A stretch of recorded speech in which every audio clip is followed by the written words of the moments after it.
Hey guys, welcome to the Farm and Pastor's Wife. Tonight we're making a country supper with kraut and weenies, cornbread, and fried potatoes and onions. So stay tuned. You don't want to miss it. While the intro's going, hit the subscribe button, hit the bell notification, and give me a thumbs up. That way you don't miss anything. And leave me a comment at the end of the video. Let me know how you liked it. So stay tuned. Country supper coming up.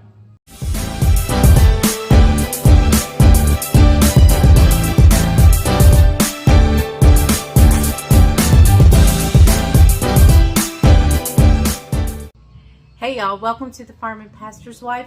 Tonight we're just doing a good old country supper. Good old country supper. We're going to have sauerkraut. I always say sauerkraut and weenies, but it's actually sauerkraut and kielbasa sausage. We're going to have cornbread, and we're going to have fried potatoes and onions. And so I'm just bringing you guys along for the works. So let me move you down this way. I'm just kind of prepping like I always do, getting things going ahead of time. I've got my kielbasa sausage out here, and I'm just going to cut it in little rings. Caroline and Jamie will be eating with us, so I'm going to cut them in small rings just to make supper go a little further. I see Levi coming around the corner. He doesn't crawl yet, but he like army crawls. He like lays on his belly and he uses one arm and one leg, and he pulls and pushes himself around. It's the cutest thing. But so he does not get up on his hands and knees and crawl. It's so funny to watch him. So anyway, I'm going to get this all cut up and just kind of ready to go. Tonight I'm going to be using all cast iron skillets. You guys have said I want to see you use your cast iron, so we're going to use all cast iron. I always use my cast iron for my cornbread, and I usually grab whatever I can grab the quickest, and so we're just going to use our cast iron for all of it. So how have you guys been doing? I don't know if you guys have noticed it or not, but in my description, there is a form that you can submit recipes to. If you want to submit a recipe to me, you can go there. That way I have them all in one place. It's so hard for me to keep up with everything. And how, like if somebody sends it to me online, I forget where online. Did they send it to me on Facebook? Did they send it to me on Instagram? Did they send it to me to my personal? It's hard.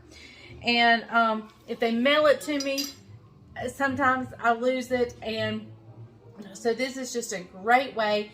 And you can put like what category it is. If it's a dessert, if it's an entree or whatever, you can click that part of the form, and it puts everything in a spreadsheet for me, so I won't lose it. So I haven't gone in to check to see if anybody has found it or used it or anything. I probably won't check it, but maybe once a month or so. And the remodel's fixing to ramp up. Finally, we finalized and pulled the trigger on the cabinets tonight. So I'm excited about that. And so yeah, anyway, so the kielbasa is sliced up and ready to go, and I'll get that going in just a little bit. Let me take you on to the second stage of our supper. Okay, y'all, I have about 5 potatoes here. I'm just gonna peel and cut in half, and we're gonna slice them really thin. We're gonna do that for the fried potatoes. So while I'm peeling my potatoes, why don't we talk a minute about cast iron? Several of you guys have asked me, do I use it on my glass top stove?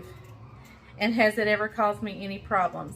Yes, I use it on my glass top stove all the time. It has never caused me any issues.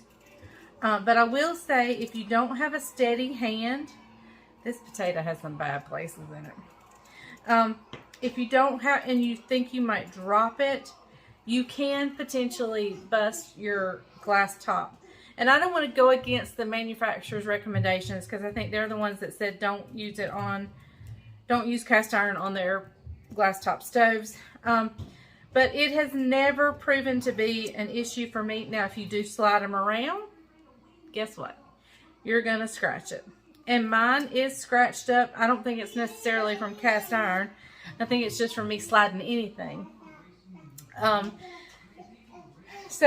I'm not so much worried about it, because I know in the remodel I'm getting a new stove anyway. So I don't worry about the scratches.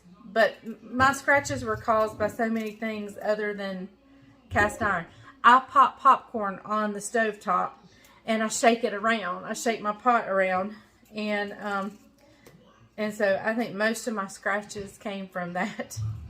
But I mean, that's just something that's not a big deal to me, because I cook, I use my stove, and it's okay for me if it looks worn. But I would say you could potentially drop your cast iron and bust your glass top stove. So if you have a glass top stove, let that be your discretion. If you use it on there or not. I can on my stove top.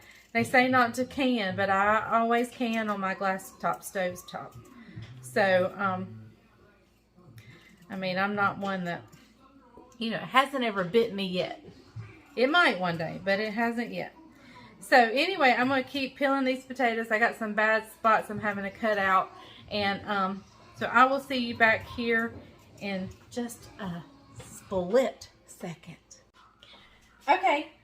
So, I've got my potatoes peeled. I did pull out an extra one just because I had to cut so many. They weren't really bad spots. They were just like brown. You know how it turns dark. I cut those out. So, I did grab another potato to take its place. So, let's talk about the cornbread. First, we're going to talk about how to prepare the pan. I learned this wonderful trick from Chris and Tammy Nichols over at Collar Valley Cook. It's wonderful. I've taken butter flavored Crisco. You can use whatever you want to, and grease my pan.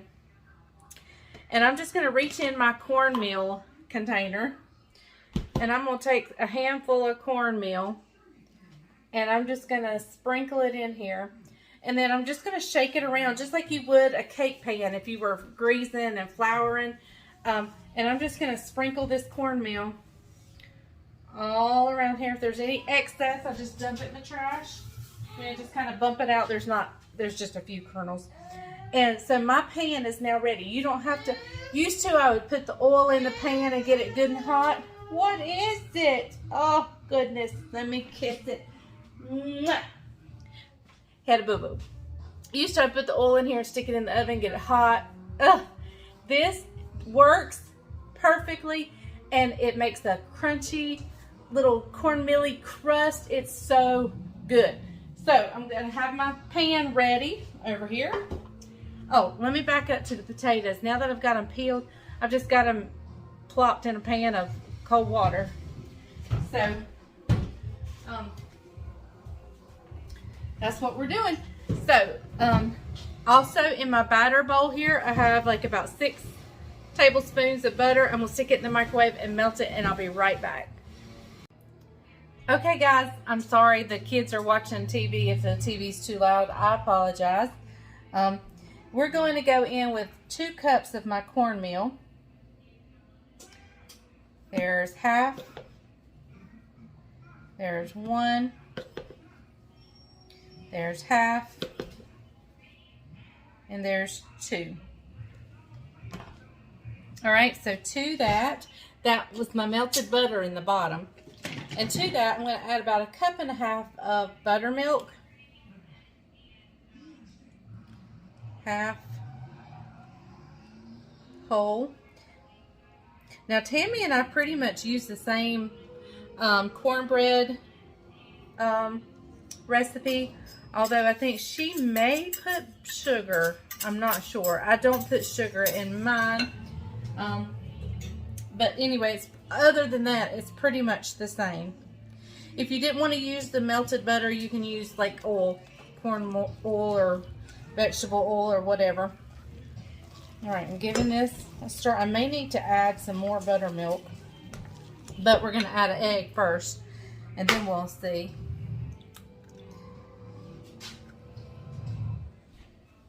All right.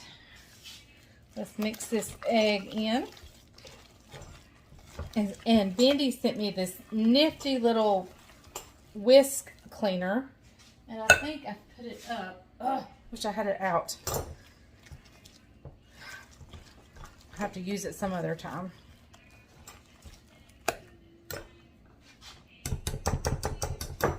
And I'm going to add just a drop of extra buttermilk. Not much, just a little bit. I've got my oven preheating to, well, I think I have it at 410. I do a little more than 400, but not quite the 425. You know, 405, 410, 415, somewhere around there. I think tonight I just do what I feel. And tonight I was feeling 410. I know that makes no sense, but anyway. All right, so there is our cornmeal batter. It is ready to go. Now I'm just going to let it sit here for just a minute while the oven preheats. And once the oven preheats, I'll pour it in my cast iron skillet and we'll get it going. This is how my supper works. I work a little bit on one thing, a little bit on another, and I, you know, come back. So we're just hip hopping around. So we're going to set this aside until the oven preheats. Okay, y'all, we're bouncing back to the potatoes and onions. I have just sliced up half circles of onions, and I'm just going to separate them into their little rings. I did a small onion, just a really small onion, and I'm just separating these and putting them in a plastic bowl here. Right here, just separating them like this. And if they don't all get separated, it's no big deal because we're going to be mashing them around. Not mashing them, but moving them around. All right. Got a few more.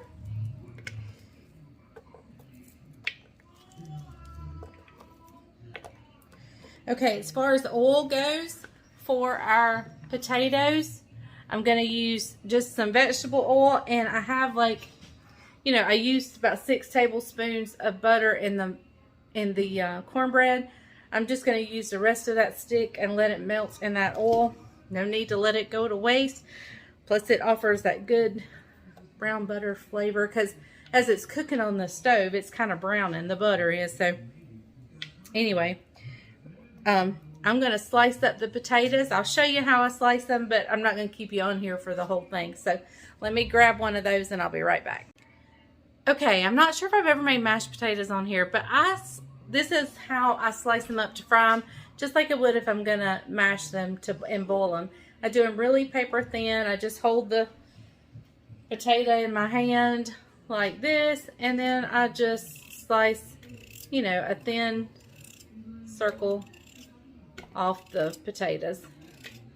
The reason I do it thin is it just fries up and cooks up. It's not like you're eating a brown fried potato that's raw in the center. It gets cooked all the way through. So that's why I cut them pretty thin. But you do you. I will say if you do them thicker, you're probably not going to want your oil as hot. I mean, you're going to want it hot, but you're going to want to turn it down at some point just to let the potatoes cook in the center. So I'm going to finish slicing up the potatoes, mix them with the onions. I'll be right back. Okay, y'all, I've just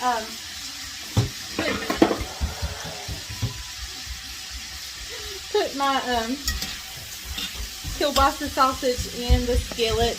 We have it going here. I had it on a fairly high temperature, but I've turned it down now. I just kind of rubbed some Crisco on the inside because I wanted the fats from the kielbasa to cook out, or cook down in there. So it didn't need much oil. And this is kind of what I'm looking for. If you can see that one, how it's getting brown. That's kind of how I want them to get. So there we go. I'm just getting a head start. My oven just beat at 410. So let's come over here. Y'all forgive Judah, the noise. I'm sorry. Whoopsie. All right. Let's bring this right here. Our batter. It's puffed up a little bit since it's been sitting. That's okay. That's just because I didn't pour it up right away.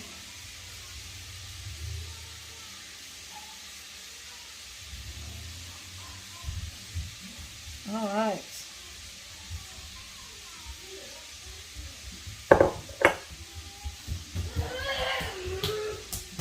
Y'all, forgive my grandbabies, but they're just part of my life, and that's what y'all are here for. Coming along, part of my life. I'm showing you how we cook a country. All right. This is going in now. I'm going to wash up the dishes. This is going in a 410 degree oven. I'll check it in about 30 minutes to see where we're at. Let's come back over here to the kielbasas. I think they're good. I'm just going to turn those off until I'm ready to add the sauerkraut. I normally get the big jar, but they didn't have the big jar, so I had to get 2 of the little jars of the Silver Floss shredded sauerkraut, naturally fermented. I'm gonna try to make my own this year, but anyway, Silver Floss is my choice, sauerkraut of choice if bought at the store. So I'm just gonna cut this off.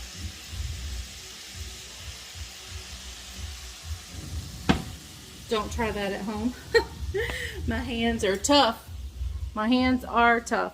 So, they're ready for the sauerkraut. The cornbread's in the oven. So, I think it's time we start on the potatoes. So, let me be sure I've got everything ready and clean up my cornbread batter bowl, and I'll be right back. Back to the cast iron, I wanted to cover one other thing. Some people say not to put really acidic things in there. So, that means sauerkraut. However, I'm basically just putting the sauerkraut in there just to heat it through, and then I'll be pouring it up in a bowl. So I don't think it's going to be an issue to use that in my cast iron. So I wanted to address that real quick because we're just putting the sauerkraut in there basically at the end just to heat it through, and then we're putting it in a bowl. Over here, in my potato frying pan, I have a good amount, maybe 1/4 of a cup of oil. Basically, the bottom is covered. And I'm just going to put the rest of that stick of butter in here, only for flavor. You know, I sometimes mix oil and butter depending on what I'm fixing. So, also with my potatoes, you know, I did wash them.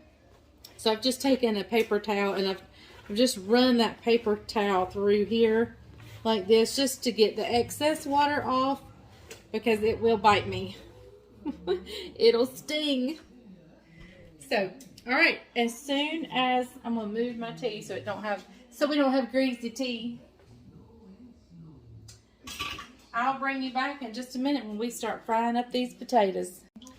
Okay guys, I want a really good sizzle. So what I'm going to do is I'm just going to take one of these potatoes.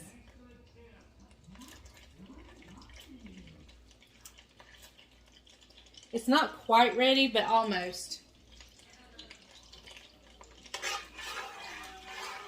Not quite ready, but almost. Alright, I believe we're there. I'm going to go ahead and turn it down just a little bit. And this is going to cool the oil down.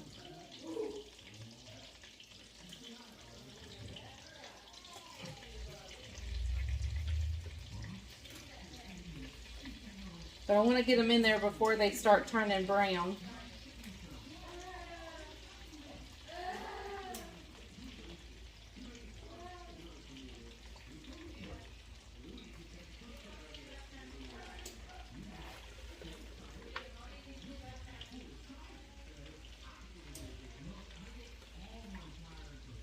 All right, let's fry these up.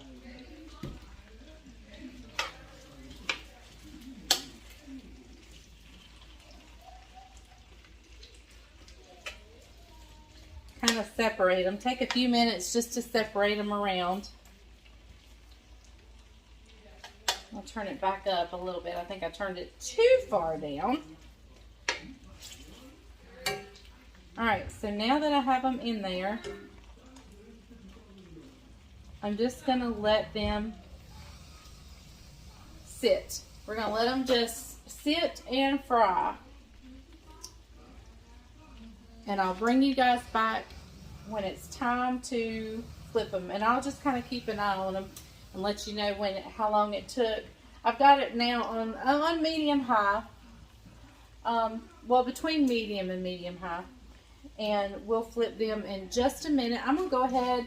I'm going to salt and pepper them a little bit now. But I'm also going to put some seasoning salt when I get them out. But we're going to go ahead and put a little bit in there now. Okay, we'll be back in just a minute. Okay, y'all, it's been about 5 minutes, so I'm going to kind of turn these over. They're getting kind of toasty brown on one side. See there? So we're going to kind of start stirring them now.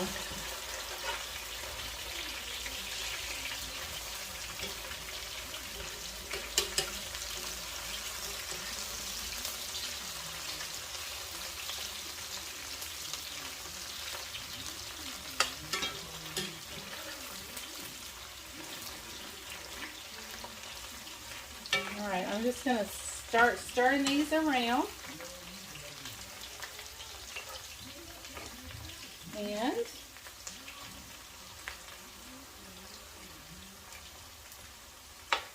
we'll let them go. That was about 5 minutes, so we'll let them go a little while longer. I'm going to turn it down just a little bit.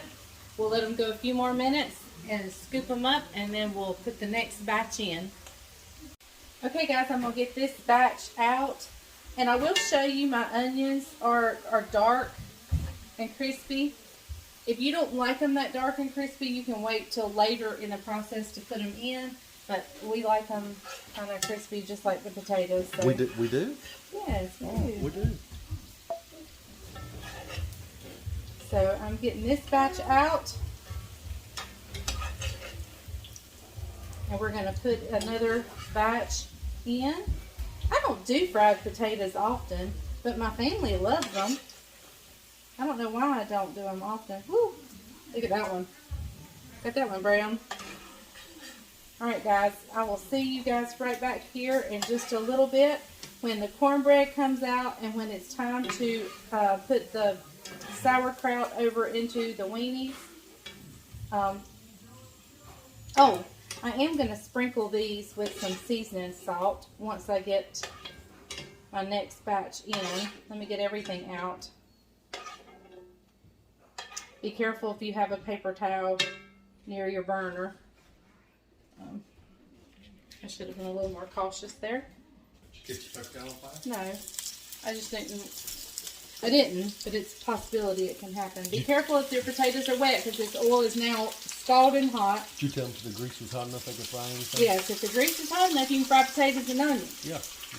Anything. And kielbasa. Okay, guys, I'm just going to put all these in. We're going to make this a 2-batcher. And stir it up. And stir it up. With salt, with pepper.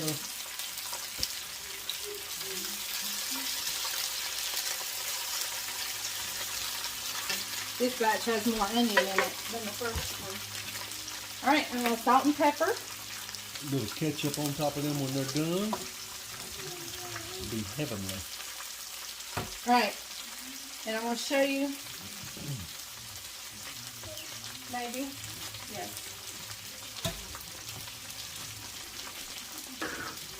You know, when they fish, Just going to take a little seasoning salt. salt and then I'll shake them up. Or kind of toss them around. There you go. And they are ready for us to devour. It's like a good little potato chip. Alright guys, we'll be back in a little bit. Okay guys, so as always, my phone decided it was time to do an update. So I haven't been able to film anything. But I did add the sauerkraut in here, and it is warmed good and through. That's all I had to do was warm it up, and it's taken the meat drippings, and it's just turned this golden brown color, beautiful. So I'm fixing to scoop it up. The cornbread is out. The potatoes are ready. All we need is Bryant home from the farm. So we'll be back as soon as he gets here. All right, guys. There he is. He's been working hard on the farm. And so he's come in. He's digging into the Fried taters. fried potatoes. He just put the whole weenies.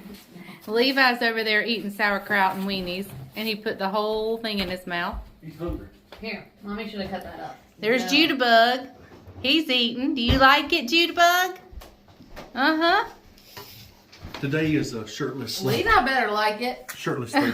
Huh? Levi better like it. Yeah, that's what gave it away. She was expecting him because she was craving sauerkraut. All right, a little simple southern country supper: sauerkraut, weenies, and fried taters. And cornbread. And cornbread. Can't forget the cornbread. Yeah, I like ketchup on my fried taters. We've already said the blessing, so let's dive in. Right, Mom? Mm-hmm. I already said the best thing. Yeah, what did we do? I already said the best thing. We We've already said the blessing. That's right. We thank Jesus for our food. That right there. You cannot go wrong with soured cabbage and weenies. Sauerkraut and weenies. Yep. All right. That's good. Silver Floss, is that the brand you Yep, use? that's the brand I used. There's our cornbread. Let me cut you a slice. It's kind of deceiving on the... I've got to cut my slice anyway, so... And the fried taters are perfect. There we go. Look at that. Oh, so good. I just need a little pat of butter to put on there. Somebody might need some milk to crumble it up in. Mm-hmm. Huh? That's what Caroline does. She eats cornbread and milk. But here it is, guys. There is our supper. Tell us if y'all use regular milk or buttermilk to put your... Yeah, when you do in. cornbread, do you do it in sweet milk or buttermilk? I think my daddy did buttermilk, but I think my mama did sweet milk. I do just Sweet milk. regular milk, whatever that is. And when she says sweet milk, I she mean means just regular milk. regular milk. Whole milk. I don't know why she calls it sweet milk, but regular That's milk. what it's called. No, it's regular milk. Sweet It's- milk is like sweetened condensed milk. No, Yes, it no. Sweet milk is just regular milk. Nope. All right, guys. Thank you for watching The Farm and Pastor's Wife. And remember, if the grease is hot enough, you can fry anything. Bye, y'all.